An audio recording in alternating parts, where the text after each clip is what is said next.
네, 수업 시작하도록 하겠습니다. 네, 그 HDMI 젠더가 좀 이상해서 바꿔 또 끊겼네요. 잠시만요.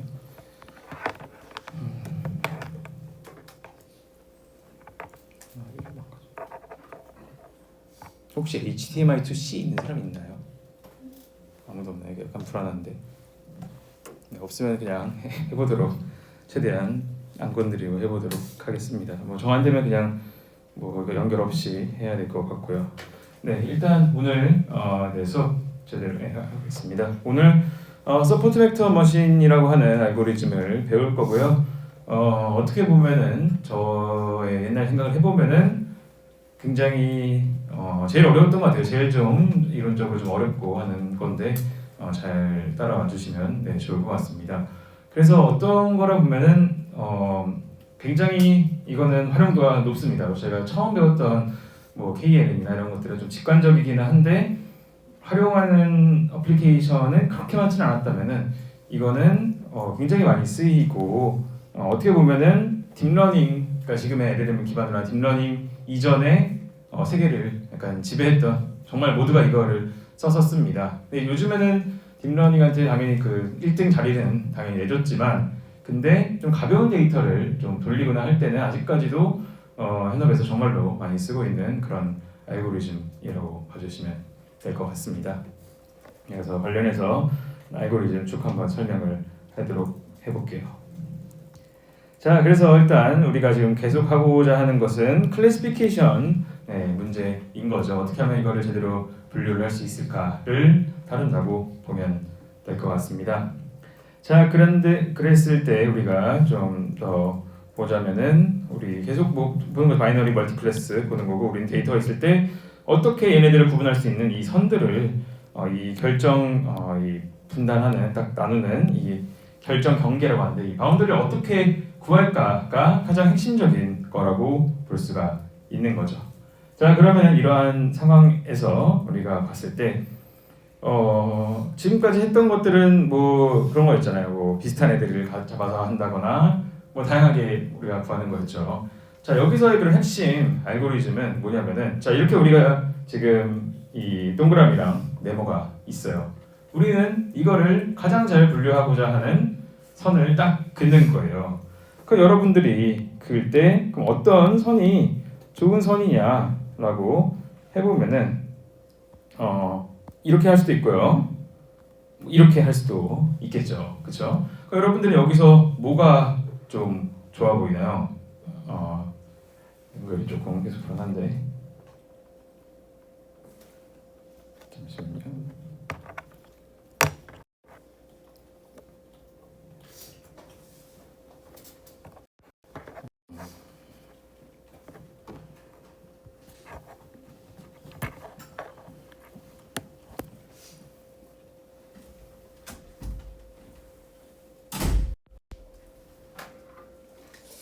불은 들어오는데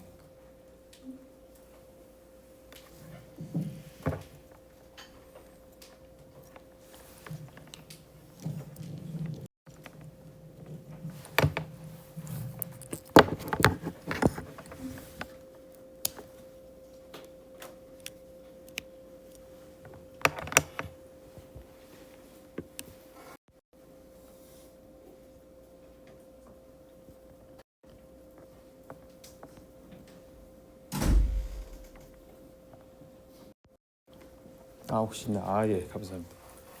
연결하는 게 그렇게 연결인 거예요? 이게 HDMI 저 연구실에서 가져온 건데 그러니까 C가 필요해요. C가 필요한가요? 네, HDMI 선 문제는 아닌 것 같아서 C 그래요? 있으면은 그러면 제가 한번 찾아볼게요. 그래요. 정말 감사합니다. 오면은 되고 이게 불은 들어오는데 사실 선이 이게 조금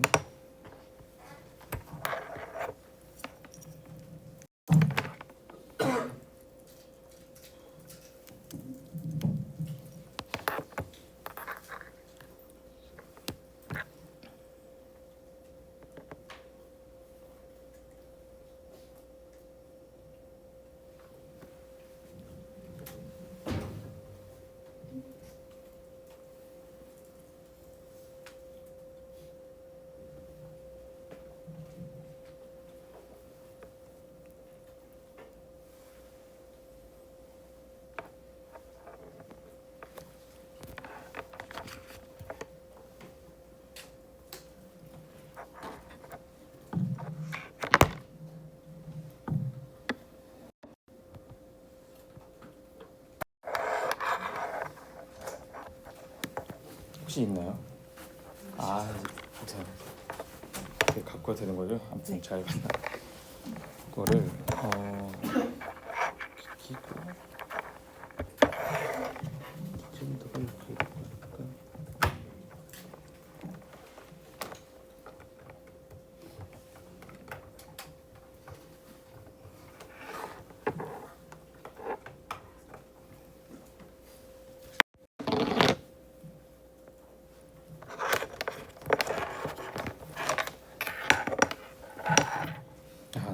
잘 나오네요. 네, 감사합니다.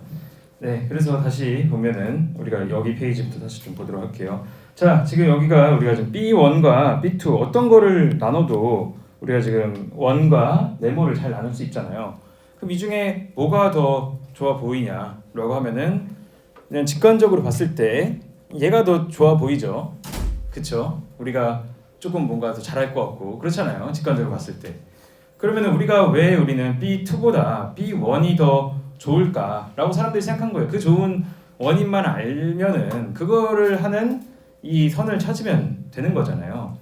자, 그럼 이거를 하기 위해 사람들이 왜 우리는 B1이 좋다고 할까? 이거 뭔가 새로운 데이터 잘하고 할 것 같은데 여기서 정의를 했던 게 이 마진이라고 하는 개념을 가져옵니다.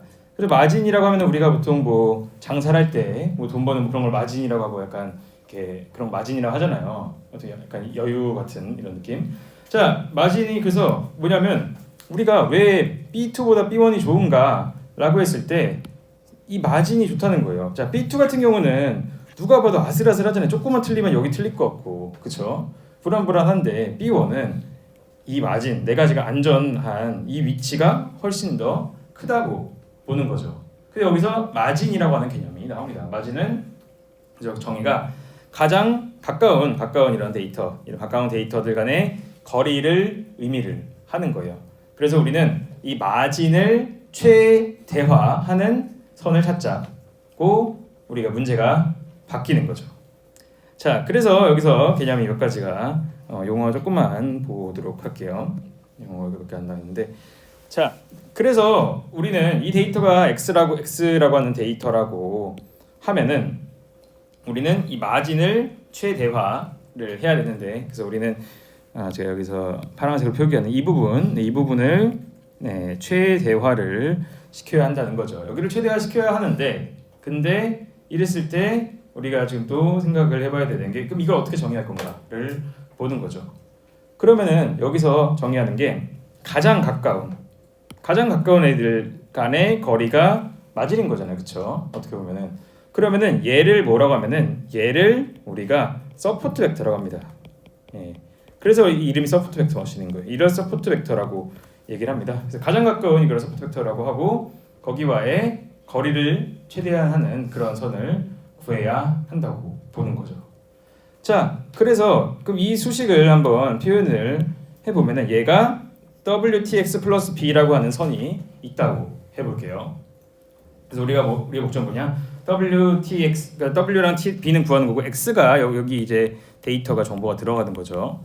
그럼 X에 적절한 데이터 정보를 넣었을 때 우리가 지금 바이너리잖아요. 지금 이 동그라미랑 네모잖아요. 그러면은 동그라미 분류했을 때는 WX 플러스 B가 했을 때 1보다 크면 동그라미고 WX 플러스 B 했을 때 마이너스 1보다 작으면 작으면은 네모라고 이렇게 해놓는다는 거예요. 굉장히 직관적이죠. 자, 그러면은 우리가 가장 가까운 점에서는 우리가 WTX 플러스 B가 여기는 뭐가 있어요? 1이 되겠죠. 그렇죠? 그 다음에 얘네들은 W 트랜스포즈 B X 플러스 B가 1보다 크게 되겠고요. 그렇겠죠? 가장 경계가 1이니까요. 1보다 큰 애들이고 그리고 가장 여기 있는 거는 마이너스 1이고 그다음에 나머지 마이너스보다 작게 이렇게 정의를 하게 되겠죠. 자, 그럼 이렇게 WX 플러스 B라고 하는 형태로 지금 이 선을 그었을 때 우리가 지금 궁금한 건 뭘까요? 우리가 궁금한 거는 지금 이게 궁금한 거죠. 그렇죠? 이 거리가 궁금한 거죠. 우리는 이 거리를 최대한 늘려가지고 안전하게 분류를 하고 싶은 거잖아요. 우리가. 그렇죠? 그러면 이 거리, 지금 우리가 눈에 보이는 이 파란색 이 거리를 수학적으로 정의를 해야 되잖아요. 그렇죠? 이거를 수학적으로 정의하기 위해서 여기는 결과가 딱 나와 있는데 뭐 간단하게 보면 얘 어떻게 구할까? 얘는 이건 여러분들 이제 다시 고등학교 때 기하를 배우신 분들은 알 수도 있는데, 자 우리가 여기를 가장 가까운 플러스 점을 예를 들어서 x 플러스라고 할게요. 예시로 여기를 x 마이너스라고 할게요. 그러니까 플러스의 가장 경계, 마이너스의 가장 경계, 그러니까 이런 느낌인 거죠. 어떻게 보면 예를 들어서 뭐 우리나라랑 뭐 북한이랑 뭐 이랑 쳤을 때 가장 가까운 길이 간에 했을 때 그 거리가 우리나라 북한 간의 그 거리 뭐가 DMZ 같은 그런 느낌인 거잖아요. 그렇죠? 그럼 우리나라에서 가장 북한에 가까운 쪽을 x 마이너스로 하고 북한에서 우리나라 가장 가까운 쪽을 x 플러스라고 정의를 해요. 이 점을 딱. 그랬을 때 우리가 구하고자 하는 이 거리는 어떻게 구하냐면은 지금 여기 x 플러스가 뭐 너무 잘 돼 있어서 이렇게 한데, 그러면은 x 플러스 빼기 x 마이너스 하면 뭐가 나와요? 그러면은 이 가장 가까운 이 두 거리 사이에 벡터가 나오겠죠. 그쵸? 이해되시나요? 그쵸? 점과 점 빼면 벡터가 나오잖아요. 근데 우리가 궁금한 거는 그 벡터가 아니라 벡터의 수직인 이쪽을 구하고 싶은 거죠. 자 다시 지금 여기 이 그림 너무 이게 잘 나올 수 있는데, 자 예를 들어서 우리나라가 어딘지 모르겠지만 북한이라 쳐볼게요. 우리나라에서 북한 가장 가까운 쪽이 뭐 파주라고 하고, 뭐 북한에서 우리나라에서 가까운 지역이 뭐 예를 들어서 뭐 개성이라고 할게요. 잘 모르지만, 자 그러면 우리가 북한과 우리나라에 사는 이 마진을 딱 구하기 위해서는 가장 가까운 개성에서 파주를 빼면은 이 벡터가 나올 거 아니에요. 지금 색깔을 좀 바꿔서 이 지금 보라색 이 벡터가 나올 거 아니에요. 그렇죠? 근데 이 벡터는 파주에서 개성 간의 거리지 우리가 북한 간의 그 마진 간의 다 거리가 아니잖아요. 그럼 얘를 어디다가 프로젝션 시켜야겠어요? 우리가 여기다가 지금 색깔을 좀 다르게 할게요. 똑같지만 헷갈리니까 이 초록색 벡터에다가 이 주황색 벡터를 이렇게 프로젝션을 시키면 우리나라 북한 간의 그 군사 분계선 간에 이게 나올 거 아니에요. 그렇죠? 그래서 쉽습니다. 그래서 우리가 마진이라고 하면은 WX 가장 가까운 WX 플러스 빼기 W 여기다가 곱하기 이 법선 벡터를 하는 거예요. W에다가 W 뭐 이런 식으로 하면 됩니다. 맞죠? 네, 이 방향의 벡터를 곱하는 형태로 이런 형태로 계산을 해가지고 하면은 결국에 뭐가 나오냐? 이 마진이라고 하는 거 수식을 전개해 보면은 이 형태의 수식이 나오게 됩니다. 그래서 이 수식은 전개는 해보면 뭐 그렇게 어렵지 않게 나와요. 여기다 x 대입해가지고 막 하면 나오는데 결국에는 W W 법선 벡터의 절대값 분의 2라고 하는 이 수치가 바로 이 파란색 얘가 이렇게 나오게 됩니다. 그래서 이거는 이 위 수식 아래 수식을 이렇게 넣으면은 되는 거예요. W 플러스고 WT x 마이너스 플러스 B는 이 두 식을 여기다가 대입을 해가지고 계산하면은 아래와 같은 수식이 나오게 됩니다. 자, 그래서 결국엔 우리가 구하고자 하는 거는 우리는 적당한 W랑 B를 구하고 싶죠. 우리는 적절하게 나눌 수 있는 그거를 구하고 싶은데 선을 구하고 싶은데 우리의 목적은 뭐냐? 마진을 최대화 시키는 거다. 근데 이 최대화 시키는 거에 대한 수식은 이렇게 된다고 볼 수가 있는 거죠. 근데 그러면은 이거 보고 사람들이 생각하면 그러면은 그냥 W가 0 되면은 뭐 최고 아닌가요? W 0 되면 무한대로 갈 거 아니에요. 근데 그건 아닌 거죠. 왜냐? 조건이 있어요. 왜냐하면 위쪽에 있는 애들은 플러스 1보다 커야 되고 아래쪽에 있는 데이터는 1보다 작아야 되죠. 그러니까 우리의 목적은 데이터는 제대로 분류하되 그 중에서 W 절대값 분의 2를 가장 최대화 시키는 W를 찾는다가 목적이 된다고 보면 될 것 같습니다. 다시 그래서 근데 우리가 항상 얘기했지만 최대화 시키는 일은 잘 안 해요. 보통 최소화를 시키죠. 그래서 보통은 이거를 또 이렇게 한번 나눈 다음에 컨스트레인트를 가지고 이렇게 이거를 만족시키는 형태에 대해서 하는 문제로 변환이 되게 됩니다. 그다음에 여기 제곱인 이유는 우리가 그냥 절대값은 계산하기 조금 귀찮아요. 마이너스에 바꾸고 그러니까 제곱을 하면 훨씬 더 쉽게 구할 수 있어서 제곱으로 좀 바꿔서 구한다고 보면 될 것 같습니다. 그래서 다시 정리를 해보자면은 자, 그래서 우리가 가지고 있는 목적이 항상 마진의 최대화. 근데 마진 최대화 플러스 제대로 분류를 다 해야 되겠죠. 제대로 분류하는데 그 중에 마진 최대화. 당연히 할 건 해야 되잖아요, 우리가. 그렇죠?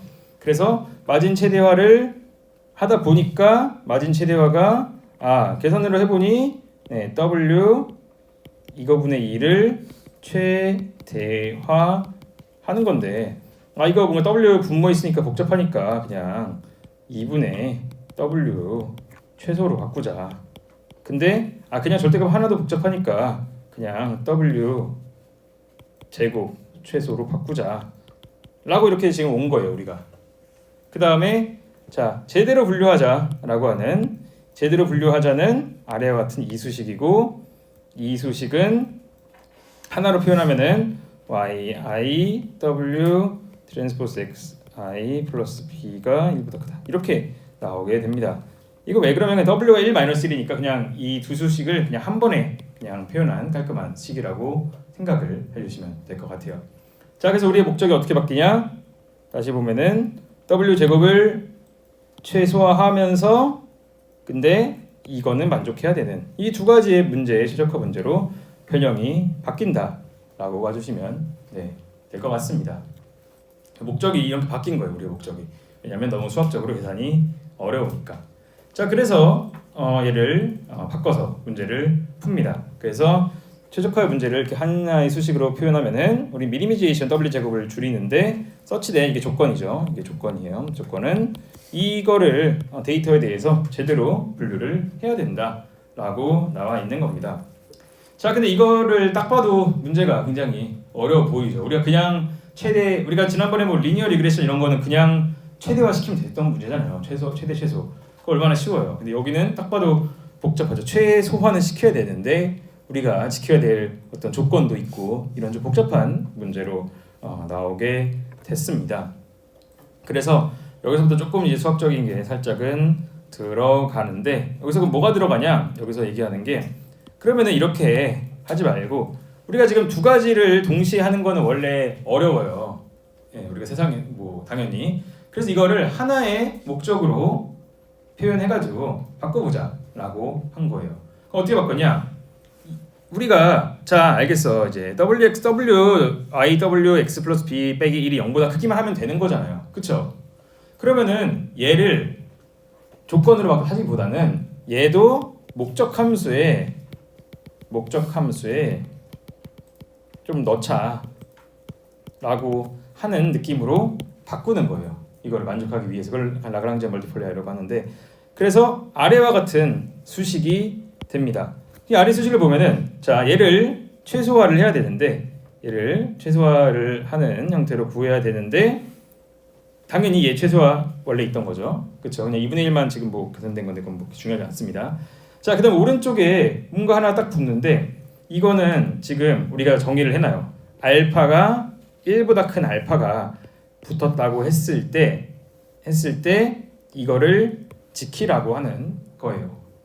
그럼 이게 왜 되냐? 우리가 지금 목적이 우리가 지켜야 되는 거 이거 지켜야 되죠. 내가 이거를 어기면은 이거를 어기는 순간 여기가 1보다 0보다 크게 되고 알파도 크니까 우리는 목적 함수에서 손해를 보게 되는 거죠. 그러니까 어떻게 보면은 어떤 느낌일까요?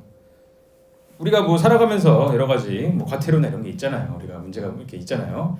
근데 어떻게 보면은 규범을 안 지키면은 큰일 난다라고 하는 것보다 규범을 지키면은 우리가 하는 목적에서 뭔가 문제가 생기는 이런 형태로 좀 한 번에 표현을 한 거예요.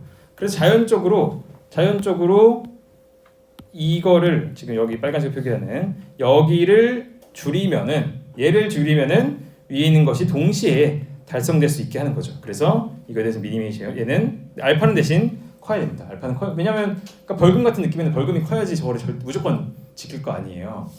그러니까 이런 형태로 문제를 바꾼 게 라그랑지안 멀티플라이어라고 하는 개념입니다. 이 두 가지를 한 번에 넣은 개념이라고 볼 수 있어요. 자, 그런데 보통 우리가 이렇게 이니퀄리티가 있는 문제라고 하거든요. 이거를 지금 우리가 푸는 문제가 우리는 최적화 문제를 푸는데 원 이니퀄리티가 부등식인 거잖아요. 그러니까 하나의 부등식이 있을 때 보통 최적화의 문제가 어떻게 되는지를 이 다음부터 좀 살펴볼 거예요. 자, 여기서 우리는 목표는 어떤 지금 제약이 있는데 그 제약이 있는 상황에서 최대한 뭔가를 달성을 해야 되는 상황인 거잖아요. 근데 우리가 이렇게 부등식이 있을 때는 보통은 두 가지 케이스로 이렇게 나눠서 해결을 합니다. 지금 뭐냐면은 우리가 해가 이 부등식 끝에 있을 때랑 안에 있을 때 두 가지로 나뉘게 돼요. 자, 이게 뭐냐면은 예를 들어서 예시를 한번 들어볼게요.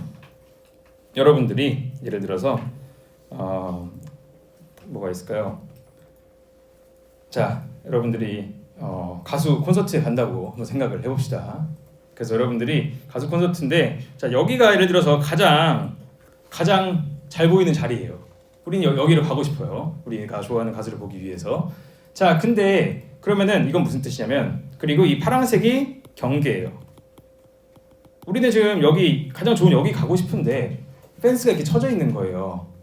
그 결국은 우리가 이 경계에 해가 없을 때, 그러니까 우리가 경계에 해가 없다면은 우리가 가장 좋은 해는 경계 끝에서 발생을 합니다.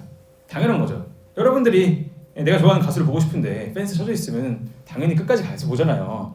그러니까 우리가 보통 해가 이 경계선 밖에 있을 경우에는 그냥 경계선만 봐도 문제가 없다는 뜻이에요. 그렇죠? 그래서 생각을 해보면은, 자, 옵티멈 포인트가 이 경계선 바깥에 있으면은 우리는 gx가 지금 0보다 작다 이게 아니라 그냥 0인 딱 그 경계선에서만 내가 정답을 찾으면은 정답이 나온다라고 하는 뜻이라고 봐주시면 될 것 같습니다. 그럼 그럴 때는 얘가 0이잖아요. 얘가 0이고 그러면은 이 위라고 하는 이 값에다가, 그러니까 결국에는 또 라그랑지안을 설명한 느낌인 건데, 결국에는 이 두 가지를 아까처럼 한 가지 수식으로 표현하는데, 그럴 때는 이 뒷부분 여기가 내부에 있다면 여기가 0이 되고 여기가 0이 되고, 그래서 여기 그러면 뮤 이 부분에 좀 값이 들어가는 이런 형태로 된다고 봐주시면 될 것 같습니다. 자, 반면에 정답이 이렇게 있을 수도 있어요. 우리가 이렇게 하는데 여러분들이 가수가 있는 데가 펜스 안에 있어요. 그러면은 여기 안에 들어갈 거예요, 아니에요? 그렇죠? 그러면 여러분들이 펜스가 있는데 그 펜스 안에 가수가 있어요. 그러면은 사실은 이 펜스가 별로 의미가 없죠. 그렇죠? 있으나 마나 모두가 여기로 가서 막 달려들 거 아니에요. 그렇죠? 그러면은 이때는 사실은 어떻게 보면은 그냥 gx가 0보다 작은 그런 형태로 존재하고 이 경계선이라는 게 의미가 없다고 보면 되는 거예요. 이해되시나요? 그래서 항상 이렇게 부등호를 다룰 때는 정말 경계선만 따지거나 안 따져도 된다는 뜻이라고 봐주시면 될 것 같습니다. 자, 그래서 왜 갑자기 이런 얘기를 하냐면은 우리가 결국에는 다시 정량이 그거예요. 그래서 여러분들이 뭐 가수 콘서트를 가는데 가수가 밖에 있다. 그러면 여러분들은 경계선까지 갈 거고, 안에 있다. 정답이 안에 있다. 그러면은 사실상 멘트는 의미가 없다라고 하는 이런 개념이 있습니다. 자, 이거를 왜 가져오냐? 갑자기 뜬금없이 콘서트 얘기는 왜 하냐면은 결국에 우리가 이 지금 서포트 벡터 머신을 푸는 와중에서도 결국에는 우리는 이 경계 같은 이런 부분들을 따져야 한다는 거예요. 그래서 경계 안에 있는 애들에 대해서는 사실은 의미가 없고, 우리가 예를 들어서 이거 할 때 이 경계 안에 있는 결국에는 이런 애들은 별로 의미가 없는 거예요. 결국에는 가장 가까운 얘네들에 대해서 소식을 만들어 가지고 봐야 되는 약간 그런 것을 좀 직관적으로 가져오기 위해서 간단히 제가 이 최적화에 대한 내용을 조금 가져왔습니다. 자, 그래서 다시 우리가 수식을 조금 지금 변형을 한 게 이거보다 이 뒤에 장을 먼저 보는 게 나을 것 같은데요. 자, 그래서 결과적으로 보자면은 아까 수식을 이렇게 하나의 수식으로 이제 변경을 할 수가 있습니다. 다시 보면은 아까 이렇게 바뀌었잖아요. 이렇게 바뀌었죠. 이 수식으로 바뀌었잖아요. 아까 봤던 이 페이지. 그래서 우리는 목적을 달성해야 되는 게 이렇게 있고 거기에 해당하는 알파라고 하는 거를 양수인 것을 붙여가지고 하는데 우리가 이 부분이 만약 0보다 큰 내부에 있다면 그건 의미가 없고 0이랑 같을 때만 좀 우리가 고려해야 된다라고 보는 거죠. 그래서 이 수식을 이렇게 나오는데요. 자, 그래서 한번 좀 보도록 하겠습니다. 자, 우리가 얘를 풀 때 해야 되는 게 이거를 최소화하는 W를 구해야 한다는 거예요. 우리가 W, 뭐 B도 마찬가지입니다. W랑 B를 구해야 됩니다. 우리의 목적은 그렇죠? 우리의 목적이 지금 바뀌었잖아요. 이걸로 우리의 목적은 얘를 최소화하는 W랑 B를 찾아야 하는 게 목적인데 근데 이거를 그러면은 최소화라고 하는 게 아까는 너무 복잡했지만 이런 형태로 수식을 보면은 생각이 돼야 되는 게 그럼 미분돼서 0 되는 점을 찾으면 된다라고 생각이 들겠죠. 그 W 입장에서 알파를 약간 상수처럼 두고 이런 형태로 하면 될 거 아니에요. 자, 그래서 계산을 해봤어요. 미분돼서 0 되는 지점을 가지고 해봤더니 어떻게 바뀌었냐? 이렇게 하니까 W가 W 빼기 그냥 수식 똑같은 건데 알파 i, y i, x i가 0이 나오고요. 그 다음에 마이너스 i에 알파 i, y i가 이렇게 두 수식이 나온다는 거예요. 그래서 이거를 만족할 때, 이거가 될 때가 우리가 얘가 정말 최소화가 되는 지점의 W라고 볼 수가 있는 거죠. 자, 그래서 그거를 다시 원래 있던 수식에 다시 집어넣습니다. 정답을 알고 다시 여기다가 집어넣어요. 그래서 어떻게 나오냐면 자, 우리가 원래 했던 목적함수 이 부분을 했는데 이 수식을 통해서 W라고 한 걸 이렇게 구한다는 걸 알았잖아요. 그럼 얘를 여기다가 이렇게 집어넣는 거예요. 그래서 이 원래 있던 목적함수가 어떻게 바뀌냐면 또 이렇게 바뀝니다.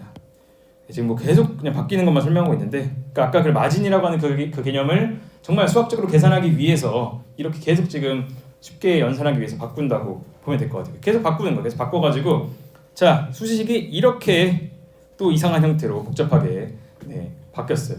근데 여기서 우리가 얘도 바뀌고 그 다음에 뒤에 있는 이 부분도 W랑 X에 대해서 막 대입하고 하니까 이러한 형태의 굉장히 좀 이상하게 생긴 수식들이 나오게 된 겁니다. 자, 그래서 얘를 가지고 다시 또 그래서 제대로 원래 우리가 풀려고 했던 문제를 표현을 해봤어요. 자, 우리의 목적은 W 제곱 그 다음에 이거를 최소화하면서 yi에 wxi 플러스 b가 뭐 이거였나요? 1이었나요? 아무튼 이거를 푸는 거였잖아요. 이거를 푸는데 그걸 만족하는 w랑 b를 해가지고 막 대입해서 보니까 결국에는 수식이 이러한 형태의 수식으로 바뀌었다고 보는 거예요. 보면 별로 지금 w랑 베타 다 모든 게 없어지긴 했는데 뭔가 알파에 대한 수식만 남은 거예요. 이 알파라고 하는 거에 대한 수식만 남은. 그래서 우리 알파만 구하면은 얘를 최소화하는 이런 것들을 다 구하는 것을 볼 수가 있는 거죠. 그럼 이 알파는 뭐냐? 이 알파는 각각의 나중에 보면 알겠지만 이거는 각각의 이 서포트 벡터라고 하는 각각의 가장 우리가 가까운 점을 가지고 정의를 하잖아요. 거기마다 붙는 가중치라고 봐주면 돼요. 뒤에 좀 더 자세히 제가 설명을 드리도록 할게요. 자, 아무튼 우리가 이렇게 수식을 바꿔가지고 알파라고 하는 걸로 모든 수식을 다 이제 쉽게 바꾼 다음에 그 다음에 뭐 KKT 컨디션이라고 나오는데 이거는 뭐 사실은 여기는 뭐 몰라도 상관없습니다. 이거는 뭐 이게 최적화를 가지는지를 정말 뭐 체크하는 건데 여기까지는 저는 여기는 사실 대학원의 영역을 생각하고 여기까지는 사실은 몰라도 되고요. 아무튼 이런 형태로 해서 우리가 결국은 이 문제를 얘를 해결하는 알파만 구하면 되는 그런 문제로 지금 모든 게 바뀌었다고 보는 거예요. 근데 이거를 제대로 보니까 알파에 대한 1차식, 2차식 같은 느낌이니까 얘를 최적화 알고리즘을 또 따로 돌려요. 그거는 QP라고 하는 문제의 이 해를 찾는 알고리즘을 막 돌려가지고 최적의 알파를 찾는다 라고 하는 게 이제 SVM이라고 봐주시면 될 것 같습니다. 자, 그래서 조금 더 제가 설명하기 좋은 PPT를 하나 좀 더 잘 볼게요. 새로운 데이터 쓰는 게 있으면 더 좋긴 한데, 자, 다시 보도록 할게요. 자, 그래서 결국엔 SVM이 뭐가 된 거냐? 우리가 알파를 구하는 문제가 됐다고 보는 거죠. 그러면 우리가 이제 앞으로 새로운 데이터, 이제 좀 잠깐 해석을 해볼게요. 새로운 데이터에 대해서 적용을 한다고 해볼게요. 그럼 우리가 WX 플러스 B 해가지고 얘가 1보다 큰지 1보다 마이너스 1보다 작은지를 가지고 얘를 이쪽이냐 남쪽이냐 이렇게 계산하잖아요. 우리가 그쵸? 우리의 목적은 이거였잖아요. 근데 W도 알파의 얘도 알파의 형태로 표기가 되고 얘도 알파의 형태로 다 표기가 돼가지고 결국에는 알파와 x와 알파라고 하는 수식에다가 x를 넣는 그 형태로 들어간다고 봐주시면 될 것 같습니다. 그게 제가 수식이 조금 뒤에 들어갔네요. 이게 약간 고행 같은데 그 수식이 이거를 여기를 봐야 되는데 이 수식을 조금 뒤에 있네요. 여기가 25쪽에 있는 이 수식, 이 수식으로 결국에는 귀결이 되거든요. WX 플러스 B가. 그래서 결국에는 우리가 얘는 뭐냐? 우리가 새로운 데이터가 들어왔을 때 기존 데이터랑 알파 거기에 해당하는 알파를 하고 베타를 더해가지고 계산하는 그런 형태라고 봐주면 될 것 같아요. 자, 그러면은 이 문제를 이 수식이 뒤에 있는 걸 다른 걸 잠깐 설명하고 하려고 했던 건데, 자, 그러면은 여기서 한번 이제 보도록 할게요. 우리가 지금 계속 풀고자 하는 가장 첫 번째 메인 그림을 이렇게 해봤을 때, 자, 우리는 지금 이거 분류하고자 하는 거잖아요. 그럼 도대체 알파가 무슨 의미냐? 알파의 의미에 대해서 지금 수식이 너무 전개되고 그래서 복잡할 건데, 결국에는 우리가 연산을 하는 것은 알파는 뭐냐면 알파 WYI 뭐였냐면 WX 플러스 B가 이거였나요? 이거가 뭐 0보다 큰다 이 문제였잖아요. 그쵸? 근데 이거에 대해서 나온 건데 여기서 얘기했던 게 뭐였어요? 첫 번째 해가 경계선에 있으면은 무슨 뜻이에요? 우리가 제가 이 경계선에 있으면 이 파란색 부분이 0이 된다라고 하는 의미라고 했죠. 그리고 알파 i가 0보다 큰 이런 형태를 가지고 있습니다. 그 다음에 이가 만약 해가 경계선에 없으면 수식 자체가 의미가 없어가지고 알파가 0이 되고 사실상 별로 고려하지 않아도 된다는 뜻인 거예요. 자, 결론은 뭐냐? 그래서 우리가 해가 경계선에 있다는 뜻이 가장 가까운 이런 애들이에요. 이 플러스 1에서 딱 1 되고 마이너스 이 서포트 벡터 가장 가까운 얘네들에 대해서는 우리가 알파가 1보다 크고 어떤 형태로든 존재를 해요. 그 다음에 의미가 없는 이런 애들에 대해서는 우리가 알파가 0이고 사실 경계가 의미가 없다고 하는 그런 뜻이 돼요. 자, 결론은 뭐냐? 알파의 의미는 결국에는 내가 얼마나 이 서포트 벡터의 가중치라고 생각을 하면 되는 느낌이라고 좀 받아들이면 좋을 것 같아요. 서포트 벡터 뭐라 했죠? 이게 가장 가까운 얘가 서포트 벡터잖아요. 가장 경계 가까운 애들 간에 내가 얼마나 가까이 있는지 걔네 간의 거리를 얼마나 반영할지 약간 그러한 형태의 좀 직관적인 의미를 봐주면 좋을 것 같습니다. 왜냐하면 수식이 제가 수식을 다시 한번 보자면은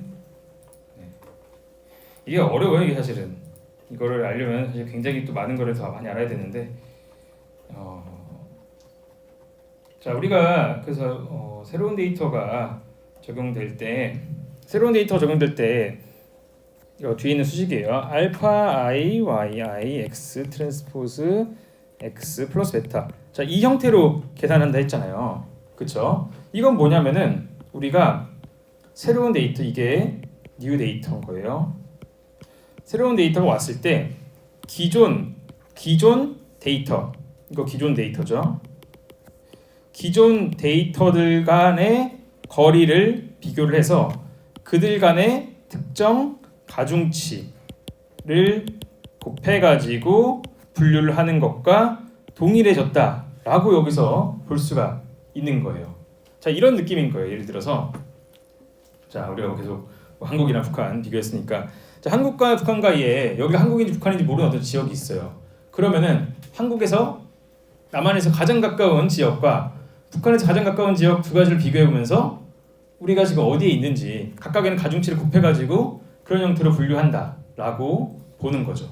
그래서 서포트 벡터 머신은 어떤 느낌이냐면 마진을 최대화한다고는 했지만 결국에는 내가 새롭게 별표 이 데이터 들어왔을 때 얘가 어떻게 되냐? 얘는 가장 가까운 얘네들 간의 비교 거리를 해가지고 가중치를 곱해가지고 뭐 플러스나 마이너스로 분류하는 그런 시스템인 거죠. 그래서 알파는 걔를 얼마나 반영을 할 건가 이렇게 봐주시면 될 것 같습니다. 그래서 뭐 마진의 의미였는데 이런 형태로 해석을 하면은 된다고 봐주시면 될 것 같습니다. 수식 전개는 사실은 뭐 중요하긴 하지만 수식 전개보다는 이 알파의 의미 서포트 벡터는 그냥 데이터 간의 사실 거리 같은 것들 데이터 간의 비교를 해가지고 적당히 가중치 곱해가지고 분류하는 시스템이구나 정도를 좀 알아주시면 좋을 것 같습니다. 자, 그래서 이게 사실은 제가 얘기했지만 머신러닝 한 학기 수업 중에 오늘이 제일 어려울 것 같은 수학적으로는 어려운 내용인데요. 그래서 조금만 더 좀 더 보도록 할게요. 그래서 여기 나오는 이 KKT 조건이라고 하는 것도 사실은 그런 맥락에서 나온 겁니다. 근데 뭐 이거는 너무 어려워서 좀 넘어가도록 하도록 하겠습니다. 자, 그래서 이제 뒤에 나오는 게 좀 어떤 게 나오냐면은 근데 우리가 서포트 벡터 머신을 했을 때 가정을 굉장히 크게 한 게 있어요. 큰 가정이 뭐였죠? 서포트 벡터 머신 우리의 목적이 마진을 목적이 여러분들 계속 쓰지만 마진을 최대화하자. 근데 제대로 분류가 되는 상황에서 최대하자는 게 목적이었잖아요. 근데 우리가 현실에 있는 데이터를 다루다 보면은 모든 게 어떻게 이렇게 칼로 물 베듯이 쫙 되게 칼로 베듯이 되겠어요. 안 되는 것도 분명히 있을 거란 말이죠. 그러면 이거는 이 서포트 벡터 머신의 굉장한 그런 가정과는 무관 좀 안 되잖아요. 예를 들어서 이 아래쪽 그림 볼게요. 자, 이러한 데이터에서 우리가 어떻게든 지금 뭐 동그라미랑 이 네모를 분류하라고 이렇게 얘기를 했어요. 그럼 분류가 안 되잖아요. 아무리 선을 잘 그어도 이거는 안 되죠. 누가 봐도. 그렇죠? 당연히 틀릴 수도 있고 사람이 어떻게 완벽하겠어요. 그러면은 이렇게 적용하려다 보니까 그러니까 이런 문제 때문에 적용이 안 되는 예시가 너무 많은 거예요. 그렇죠? 그러겠죠. 얘를 딱 나눠줄 수가 없는 거잖아요. 그래서 여기서 어떻게 생각했냐면은 자, 그래서 SVM에서 그래서 원래 제가 지금 설명한 SVM은 사실 아무도 안 쓰고 다 이 소프트 마진 SVM이라고 하는 걸 쓰는데 이건 뭐냐면은 우리가 그냥 쉽게 비유하자면은 그냥 너무 빡빡하게 굴지 말고 좀 틀려도 봐달라. 그러니까 그런 의미입니다. 뭐냐면은 여기서는 수식이 비슷한데 여기서 slack variable이라고 하는 이거를 넣습니다. 슬랙 베리어블이라고 하는 이게 뭐였죠? 크시였나? 제가 이 그리스문자 좀 갑자기 생각이 안 나는데 아무튼 이거를 이렇게 가지고 옵니다. 그래서 얘는 뭐였냐면은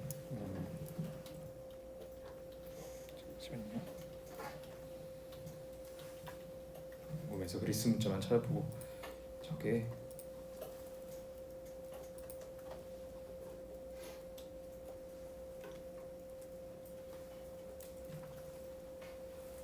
네, 크시 맞네요. 크시가 아니라 크시. 네, 크시라고 하는 저 그리스 문자인데 네, 크시를 이렇게 가져오는 것 같습니다.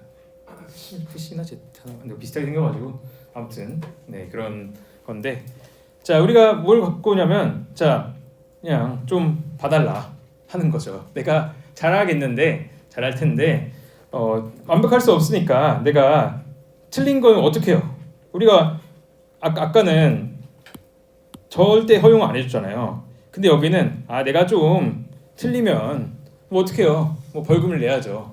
벌금을 내가 로스 펑션에 내가 벌금을 낼 테니 몇 개는 좀 이렇게 하자라고 얘기를 하는 겁니다. 그 수식을 한번 보도록 할게요. 자, 미니마이즈 왼쪽 수식 마진 최소화.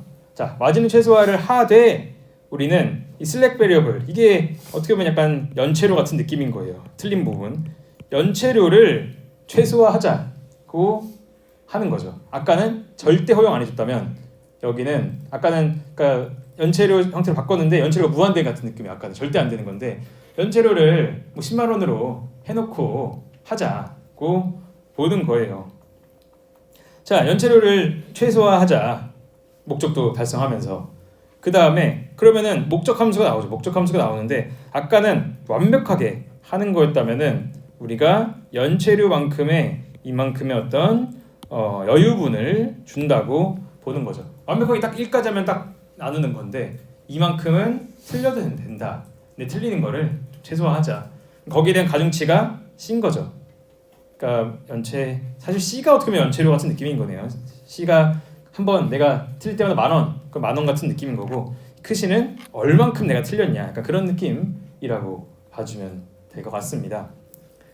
자, 그래서 우리가 연체료를 줄이자라는 느낌으로 수식을 바꾸면 훨씬 더 좋다고 보는 거죠. 그래서 그럼 얘는 어떻게 구하냐? 구하는 방법은 똑같습니다. 똑같이 라그랑제 멀티플레이어 구하고 하는 거는 똑같아요. 어차피 수식이 크게 바뀌지는 않습니다. 그런데 얘는 이 크시에 대해서도 한번 미분해가지고 얘를 또 구해야 되는 형태가 나온다고 볼 수 있고 그래서 이 C라고 하는 게 결국에는 얼마나 틀린 거를 허용할지 그리고 그거에 대해서 알파를 얼마큼까지 조정할지로 나중에는 나온다고 볼 수 있겠습니다. 그래서 이것도 뭐 쿼드라틱하는 이건 똑같아요. 똑같이 여기는 가수식이는 똑같은데 그래서 이게 좀 중간에 꼬였네. 이게 원래 앞에 있어. 네, 아무튼 그렇게 해서 구하면 된다. 그거 봐주시면 될 것 같습니다. 그래서 이런 형태로 어차피 여기는 아까 제가 이게 조금 틀렸는데 이 지금 24, 25쪽이 원래는 약간 제가 PPT 나중에 수정해야겠네요. 원래는 조금 더 앞에 있어야 되는 건데 아무튼 뭐 그게 그런 형태로 하면 되겠습니다. 그래서 자 다시 우리는 SVM을 이제 계속 구하는 건데 그래서 SVM에서 우리가 틀리는 것을 허용하자라는 게 소프트 마진 SVM이었고 그래서 실제로 데이터를 할 때는 소프트 벡터 머신 그러니까 아예 관련 없는 애들 다 빼고 경계선에 있는 애들이랑 비교를 해가지고 걔랑 비교해서 알파를 적당히 곱해가지고 어디인지 내가 지금 어디에 있는지를 체크한다.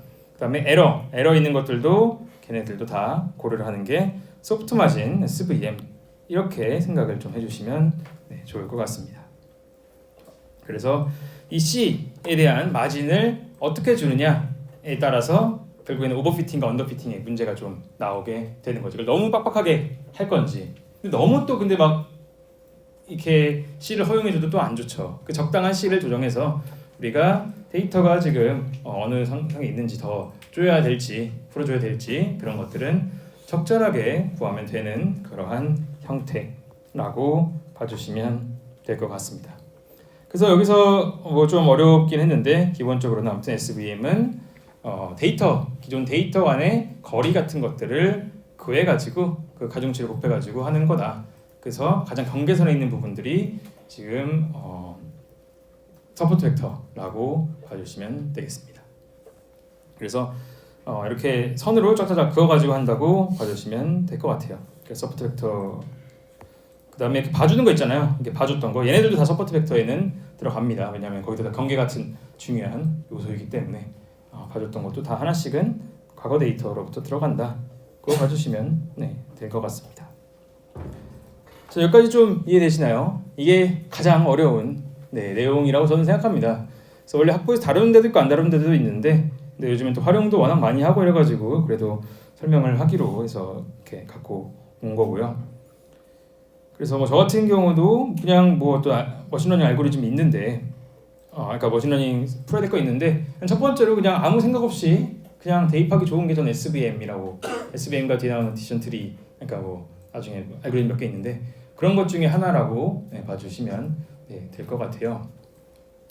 그리고 뭐 이게 뭐 중요하냐고 물어볼 수 있는데 생각보다 중요합니다. 우리가 뭐 요즘 LLM 시대가 왔지만 실제로 간단한 태블러 데이터나 이런 데이터에 간단히 이렇게 머신러닝 써가지고 분류하거나 해야 될 일이 정말로 많은데 그런 거 할 때 언제 우리가 API 불러가지고 LLM 가지고 뭐 오케스트레이션하고 할 거 아니잖아요. 그러니까 간단한 형태의 데이터들, 테이블 형태의 데이터들은 LLM한테 물어봐도 SVM 쓰라고 할 거고 다 그런 형태로 하기 때문에 그런 면에서 굉장히 중요한 알고리즘이라고 봐주시면 될 것 같습니다. 자, 근데 이제 그래서 SVM에서 소프트 마진 SVM까지 온 거예요. 자, 근데 우리가 하는 문제가 다시 조금만 한 번만 더 복습을 좀 해보도록 할게요. 자, 그래서 우리가 하는 게 이런 거였죠. 예를 들어서 x랑 조금만 다 표기해볼게요. x 동그라미 이렇게 동그라미 있고 동그라미 있고 x 있어요. 그 얘를 분류를 못하니까 우리는 얘는 분류를 이러한 형태로 분류를 하는데 그럼 가장 가까이 있는 이런 애들이 서포트 벡터가 되는 거고 이런 애들을 간에 각자 중요도 알파가 갖고 있는 거죠. 각자 얘네만의 알파라고 하는 가중치가 있어서 내가 새로운 데이터가 여기 이렇게 딱 떨어졌다. 그럼 얘가 지금 북쪽인지 남쪽인지 해라 라고 하면은 얘네들 간에 이런 것들을 다 연산을 알파를 곱해가지고 연산을 한 다음에 여기는 뭐 어떻게 하니까 위쪽이다 이렇게 결정하는 게 서포트 벡터 머신이라는 거죠. 그래서 우리가 봐야 될 얘네들이 서포트 벡터라고 하는 거고요. 경계선을 가지고 따진다는 게 지금 서포트 벡터 머신인 건데 마진을 최대화하는 형태로. 근데 생각을 좀 해보면은 여러분들이 사실은 지금까지 얘기한 서포트 벡터도 사실은 쓰이진 않아요. 실제로 뭐가 쓰이냐? 실제로 쓰이는 커널 SVM이라고 하는 게 쓰이는데요. 이거에 대해서 이제 좀 설명을 해드리도록 하겠습니다. 자, 우리가 세상을 보면 알겠지만 얼마나 복잡해요. 남한과 북한을 가른다고 해도 남한 북한 이렇게 3.8 이렇게 되지 않잖아요. 막 이렇게 막 내려온 데도 있고 위로한 데도 있고 막 얼마나 복잡하겠어요. 이 세상의 모든 거를 아무리 허용을 해준다고 해도 어떻게 선을 잘라서 모든 거를 분류를 하겠어요. 조금 더 어떻게 보면 리니어하지 않은 좀 복잡한 이런 형태로 해야지 좋겠죠. 그렇죠?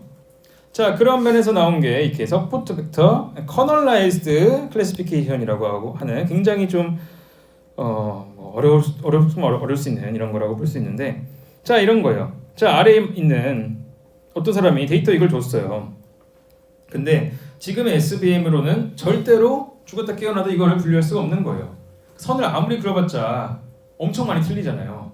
선으로 이 두 개 절대로 구분이 안 되죠. 물론 아까처럼 허용을 좀 한다고 해도 뭐 그것도 한계가 있는 거지. 이건 절대 못 하잖아요. 그럼 이런 걸 어떻게 할까? 사람들이 생각을 해본 거예요. 그러면은 나왔던 생각이 자, SVM의 근본이 뭐냐? 근본 당연히 선을 마신이지만 그걸 했더니 주위 경계에 있는 데이터 간의 거리나 뭐 유사도 비슷한 거예요. 유사도를 측정한 다음에 이거에 대해서 가중치를 곱해서 가중치가 알파죠. 분류하는. 물론 이건 제가 좀 많이 비약을 한 거지만 직관적으로 하면은 이런 이해인 거예요. 그렇죠? 새로운 데이터 왔을 때 주위 사람들 간의 경기 측정해서 가중치 곱해서 분류하는 거죠. 네, 마찬가지입니다. 우리가 전에 성적 얘기도 마찬가지예요. 제가 뭐 수능 성적 가지고 동국대학교에 올 수 있냐? 어떻게 봐? 동국대학교에서 꼴찌한 사람의 점수를 봐야겠죠. 뭐 중간인 사람 발 필요가 없잖아요. 그다음에 그 아래 있는 대학에서 1등인 사람과 비교해서 하는 거잖아요. 자, 경계선과 비교를 해야 된다는 거예요. 거리를 측정을 해서. 근데 우리가 이 개념을 조금 더 직관적으로 좀 더 어려운 문제를 풀고 싶어요. 그러면은 뭘 건드리기로 했냐면은 이 거리라고 하는 이거를 건드리기로 한 거예요. 뭐냐? 거리라고 하는 게 그냥 이 거리의 측정도 있지만 굉장히 고차원의 여러 가지 형태의 거리가 있다는 거죠. 그렇죠? 그래서 이 거리라고 하는 걸 좀 복잡하게 바꾸면은 복잡한 문제도 풀 수 있지 않을까라고 이게 바뀌는 거예요. 문제의 형태가. 그래서 그게 이 커널 SVM이라고 하는 거의 가장 큰 특징입니다. 그래서 커널 SVM 뭐냐? 우리가 뭐냐면 고차원으로 보내자는 거예요. 자, 이 왼쪽처럼 생긴 거 있어요. 자, 이거 죽었다 깨어나도 우리가 선을 그어서 빨간색과 초록색으로 분류할 수 없습니다. 안 되죠. 근데 이거를 굉장히 커널 트릭이라고 하는 고차원의 어떤 2차원에서 3차원, 4차원, 5차원의 세계로 보내면은 그에서는 우리가 선으로 분류가 가능하다는 거예요. 그래서 우리 간의 거리를 단순히 2차원이 아니라 훨씬 더 고차원의 x와 x2 간의 거리를 그냥 이렇게 그냥 계산했다면 그거를 뭐 제곱도 해보고 뭐 둘이 곱해도 해보고 등등 다양한 형태로 거리를 제공을 한다면은 굉장히 고차원에서는 분류가 선으로 딱 나눠지고 그 형태로 거리를 사용하자라고 하는 게 커널 SVM이라고 하는 커널 트릭이라고 하는 요소입니다. 그래서 원래 이 SVM이 이렇게 좋은 알고리즘이 아닌데 이 커널을 만나고 나서부터 정말 모든 걸 할 수 있게 된 거죠. 그래서 SVM의 핵심은 뭐였냐? 우리가 아까 수식 보면은 수식에 이게 있었잖아요. 아까 보면은 알파 i y i x i x 트랜스포즈. 자, 이거 플러스 b 이 수식이었거든요. 적용될 때. 자, 한번 봅시다. 아까 알파 y에서 x 트랜스포즈 y 이게 뭐예요? x 간, 그러니까 x랑 기존 데이터 x 간의 거리인 거죠. 그러니까 리니어한 거리를 가지고 뭔가를 한다 그랬잖아요. 이거를 얘를 더 복잡한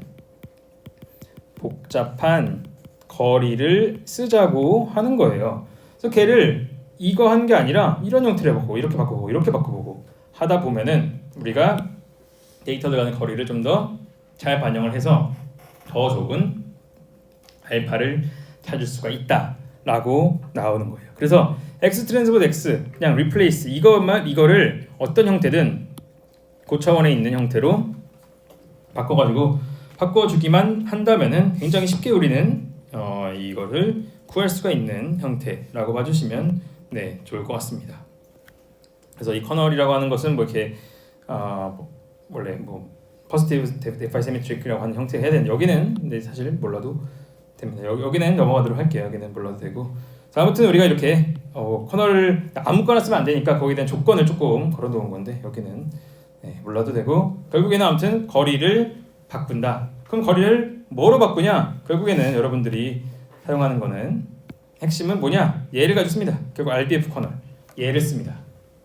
위에 거는 잘 안 쓰고요. RBF 커널이라고 해서 x 간의 거리를 이렇게 뭔가 익스포넨셜도 하고 해가지고 구하면은 우리가 이렇게 원하는 이렇게 뭔가 유려한 형태로 구분이 되는 형태의 데이터가 나올 수 있다라고 보는 거예요.